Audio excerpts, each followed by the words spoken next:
حالیہ جو بالکل لیٹسٹ خبریں ہیں اس میں مسجد اقصیٰ کے نیچے سرنگوں کی اطلاعات بہت زیادہ ہیں. اقصیٰ گورنریٹ جو بیت المقدس کے ہیں ان کی طرف سے بھی 3-4 دن قبل ہی بیان آیا کہ وہ جو سرنگوں کا سلسلہ ہے بہت زیادہ جو ہے وہ بڑھ گیا ہے, دراڑیں پڑنا شروع ہو گئی ہیں. اور اوور آل جو جیسے آپ نے خود بیان کیا کہ حملے مستقل جاری ہیں, تھوڑا سا وقفہ ہے. ٹرمپ کی طرف سے بیانیہ آ چکا ہے کہ ہم اس کو بڑھائیں گے, اسرائیل کو بڑا کریں گے. Let's rebuild Israel and make it stronger and bigger and better than it's ever been before. We're going to do that. اور یہ جنگ یا یہ وقفہ عارضی نہیں لگ رہا. پاکستان کا فوجی جو کہا جا رہا ہے کہ مطلب اسرائیلی اخبار سے آئی یہ خبر, اشارہ دیا گیا ہے شاید نارملائز کرنے کے لیے کہ بھائی دائرہ کار بڑھ رہا ہے. پاک سعودی تعلقات کا ایکسٹراڈنری جو ابھی تال میل جو بھی بڑا ہوا ہے, ادھر سے افغانستان کا ایک معاملہ چل رہا ہے, پاکستان افغانستان. گلوبل سینیریو میں آپ کیا منظرنامہ دیکھ رہے ہیں آگے کا؟ یہ بہت اہم سوال ہے اور یہ بہت اہم ایشو ہے. اس کو غور سے سنیں, اس کو سمجھیں اور اس کو اپنے قلب و روح کے اندر جذب کریں. دیکھیں, مسجد اقصیٰ کے نیچے ایسی بڑی بڑی سرنگیں کھودی گئی ہیں اور کھودی جا رہی ہیں کہ اب ماہرین کہتے ہیں کہ اگر ایک جیٹ جہاز تیزی کے ساتھ ساؤنڈ بیریئر کو توڑتے ہوئے مسجد اقصیٰ کے اوپر سے گزر جائے تو مسجد اقصیٰ گر جائے گا. اور اس کا الزام بھی کسی پہ نہیں آئے گا, زائنس کے صہیونیوں کے اوپر نہیں آئے گا. وہ تو خود گر گیا, وہ تو خود گر گیا. تو میں لوگوں کو بتانا چاہتا ہوں مسجد اقصیٰ خطرے میں ہے. قبلہ اول آپ کو پکار رہا ہے. قبلہ اول وہ زخمی ہے. قبلہ اول کو گرایا جا رہا ہے اور ٹیکنیکلی اس کے گرانے کی تمام انتظامات اور تیاریاں مکمل ہو چکی ہیں. آنکھیں کھولیں, بیدار ہو جائیں, آگاہ ہو جائیں, سمجھیں اس معاملے کو. اپنے حکمرانوں پہ ٹرسٹ نہ کریں, خود شاہد بنیں, خود تجزیہ کریں, خود معلومات لیں. مسجد اقصیٰ حقیقتاً کھل کر وہ کہہ رہے ہیں کہ ہمارے اسرائیل کا مقصد ہی حاصل نہیں ہوگا جب تک مسجد اقصیٰ کو گرا نہ جائیں, اور جب تک گولڈن ٹیمپل جو ان کا ٹیمپل ہے, وہ اصل میں سلیمان علیہ السلام کو نے تو مسجد بنائی تھی. تو یہ مسجد بنائی تھی حضرت ابراہیم علیہ السلام نے حضرت اسحاق علیہ السلام کے ساتھ.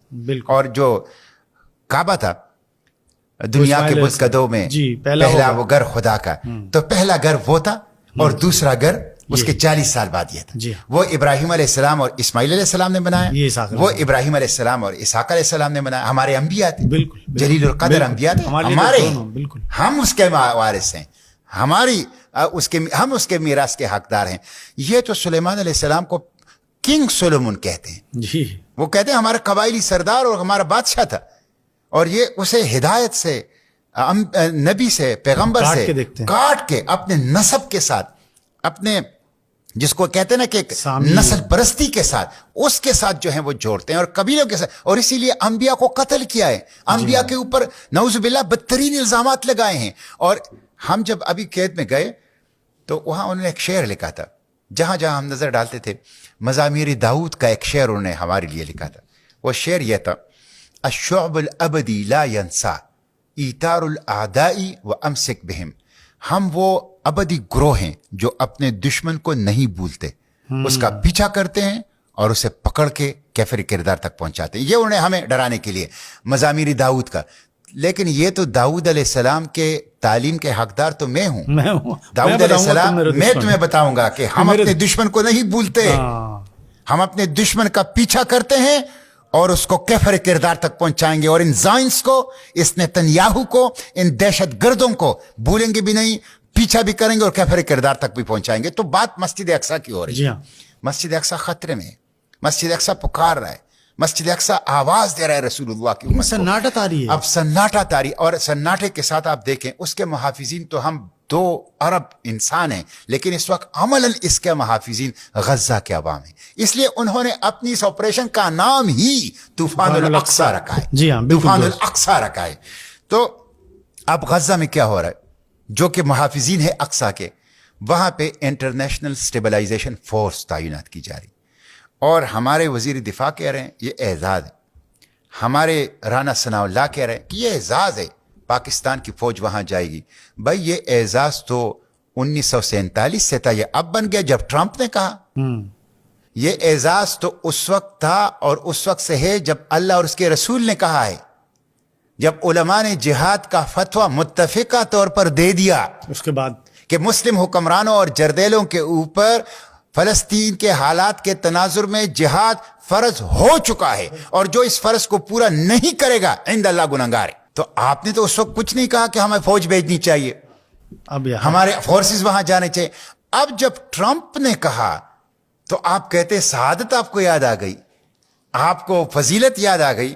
تو میں یہ بتا دینا چاہتا ہوں کہ ہمیں کچھ سوالات کے جوابات چاہیے، اور وہ سوالات کے جوابات نہیں ہوں گے تو آلریڈی شمع جنیجو کو یونائٹڈ نیشن میں بٹھانے سے، اور شمع جنیجو کو کون نہیں جانتا، جو ٹرمپ کے لیے جو نتنیاہو کی ملاقات کے لیے منتیں ترلے کر رہی ہے، جو اس کو اپنا آئیڈیل سمجھتی ہے، جو اسرائیلی ڈیفنس فورس، جو اسرائیلی آکوپیشنل فورس ہے، اس کو موسٹ مورل آرمی کہتی ہے. جی ہاں، اس کو آپ نے 24 کروڑ پاکستان کی نمائندگی پر اقوام متحدہ کے اس انتہائی اہم سیشن میں بنایا، اور کہتے ہیں تقریریں وہ لکھ رہے ہیں، کہہ رہے پتہ ہی نہیں اور کہاں سے سیکرٹ فائل تک ان کی رسائی ہے. تو 2 ریاستی حل، ابراہم ایکارڈ، ٹرمپ کے 20 نکاتی منصوبے، شمع جنیجو کو وہاں بٹھانے سے آپ کے اوپر، شہباز شریف کے اوپر، ان کے سرپرستوں کے اوپر کوئی اعتماد باقی نہیں رہا ہے.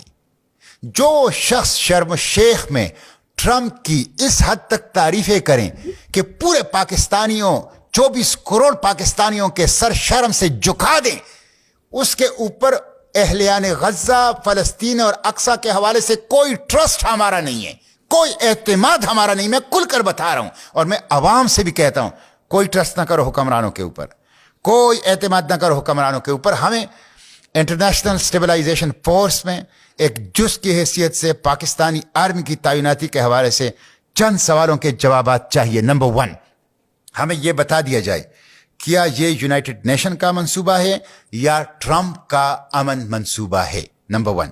نمبر 2، ہمیں یہ بتا دیا جائے کہ اس پورے منصوبے کی نگرانی ٹرمپ کے نمائندے کے طور پر ٹونی بلیئر کر رہا ہے، اور ٹونی بلیئر اس ملک کا وزیر اعظم رہ چکا ہے جس نے بدترین دھوکہ دہی اور فراڈ کر کے اسرائیل بنوایا ہے. بالکل اسرائیل بنا. نمبر 2.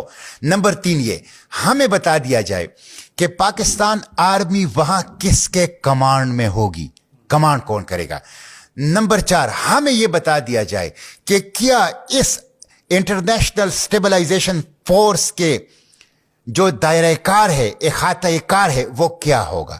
کیا اس کا کام امن ہے یا غزہ کو کنٹرول کرنا ہے. یہ کنٹرول فورس ہوگا یا پیس کیپنگ فورس ہوگا.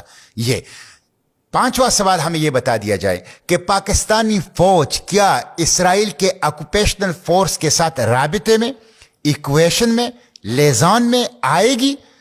اس کو ہم برداشت نہیں کر سکتے کہ پاکستانی فوج اسرائیلی فوج کے ساتھ کسی رابطہ کاری میں، کسی لیزان میں، کسی ایکویشن میں آئے. ہم صرف اور صرف پاکستانی فوج سے یہی برداشت کر سکتے ہیں کہ وہ اقصی، غزہ اور فلسطین کی آزادی کے لیے وہاں جدوجہد کرے، اور کوئی رابطہ کار ہو تو وہ دشمنی کا ہو، وہ آزادی، فلسطین کی آزادی کا ہو. تو یہ، اور پھر یہ کہ کیا یہ درست ہے. چھٹا سوال یہ ہے کہ نتنیاہو اور ٹرمپ نے ٹرکش آرمی کو وہاں تعینات ہونے سے روکا ہے کہ وہ حماس کے لیے سافٹ کارنر رکھتا ہے، اور اس کے نتیجے میں مزاحمت بڑھے گی. اور ہمیں وہاں جو اجازت دی ہے، تو بقول سیکرٹری خارجہ یونائٹڈ اسٹیٹس، اسرائیل پاکستان کی تعیناتی سے کمفرٹیبل ہے. اطمینان. خطرناک بات نہیں. میں یہ کہوں گا کہ اگر نتنیاہو ٹرکش آرمی کے وہاں تعیناتی پہ اجازت نہیں دے رہا، منع کر رہا ہے، اور پاکستانی فوج کی تعیناتی پر نتنیاہو کمفرٹیبل ہے، تو یہ اللہ کے دربار میں ہمارے خلاف سب سے بڑا FIR ہے. اللہ کے دربار میں ہمارے خلاف سب سے بڑا FIR ہے. اور صرف یہی ایک نقطہ اس بات کے لیے کافی ہے کہ دال میں کچھ نہیں، پوری کی پوری دال کھالی ہے بالکل. اور اس سے فوری طور پر واپس جو ہیں وہ ہو جائے. اس لیے ہم ایسے کسی امریکی منصوبے کے تحت پاکستانی فوج کی وہاں تعیناتی کو برداشت نہیں کریں گے. ہمیں فضیلتیں نہ سکھاؤ, چاپلوسیاں نہیں چلے گی, غلامی نہیں چلے گی. امریکی رضامندی کے لیے اگر آپ لوگوں نے کوئی کمٹمنٹ کی ہے اور اس کے لیے یہاں لبیک کی امریکی ایمبیسی کے سامنے جو ایک لیگل رائٹ آف پروٹیسٹ تھا اس کو بری طرح کرش کر لیا, تو ہم اس کو برداشت نہیں کریں گے. اس لیے اس سے فوری طور پر واپس ہو جائے. صحیح. اور یہ جو اسی طرح ابراہیم اکارڈ کا جو ذکر ہے اور جو آئندہ آنے والے دنوں میں لگ رہا ہے کہ کیا اس پہ بھی اسی کا ہی راستہ کھلے گا, اسی اگر خدا نخواستہ آرمی جاتی ہے اور اس سے کیا یہ وہ راستہ کھولنے جیسا ہوگا؟ دیکھیں یہ تو آپ کے رانا ثناء اللہ نے کہا ہے, یہ تو آپ کو ڈیفینس منسٹر جس کے ذمے پاکستان کا ڈیفینس ہے, خواجہ آصف, جو خود ایک ٹویٹ تو بڑی اچھی غیر سنجیدہ ایک کردار بن چکا ہے, اس نے یہ کہا ہے کہ اگر ابراہم اکارڈ کی طرف معاملات جاتے ہیں تو پاکستان ابراہم اکارڈ کا حصہ بنے گا.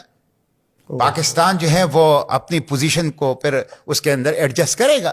یہ تو بہت تو خطرناک, یہ بہت خطرناک بات ہے. یہ تو بہت خطرناک بات ہے جب آپ نے 20 نکاتی کی حمایت کر رہے ہیں اور آپ تعریفیں کر رہے ہیں اور آپ اسے نوبیل پیس پرائز کے حق, تو یہ سارے معاملات, اور آپ شمع جنیجو کو وہاں بٹھا رہے ہیں, تو یہ سارے معاملات ہیں ہی خطرناک. اس لیے میں کہتا ہوں ان کے اوپر ٹرسٹ نہ کیا جائے. اقبال نے جس طرح کہا تھا کہ میں فلسطینی عوام سے کہتا ہوں, میں عرب عوام سے کہتا ہوں, اور میں امت مسلمہ سے کہتا ہوں کہ فلسطین کے معاملے میں عرب حکمرانوں پر کوئی اعتماد نہ کیا جائے. آج اگر اقبال ہوتے تو اقبال یہ کہتے کہ فلسطین کے معاملے میں پورے عالم اسلام کے حکمرانوں اور جرنیلوں کے اوپر کوئی اعتماد نہ کیا جائے. یہ سارے کے سارے ناقابل اعتماد.